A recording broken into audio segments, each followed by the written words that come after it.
अस्सलाम वालेकुम दोस्तों, उम्मीद है आप लोग सब खैरियत होंगे, ठीक ठाक होंगे। दोस्तों आज की वीडियो में हम आपको बताएंगे कि किस तरह आप यानी वीडियो एडिटिंग कर सकते हैं, लाइव एडिटिंग।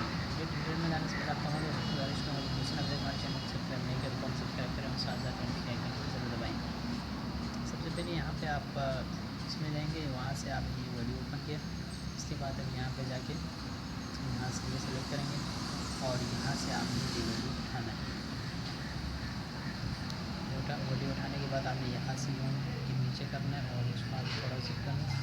उसके बाद आप क्रोमा की में जाके आप इसको थोड़ा सा यूँ करेंगे और यहाँ से इसका आप ये ग्रीन थोड़ा और कम करेंगे और कम करेंगे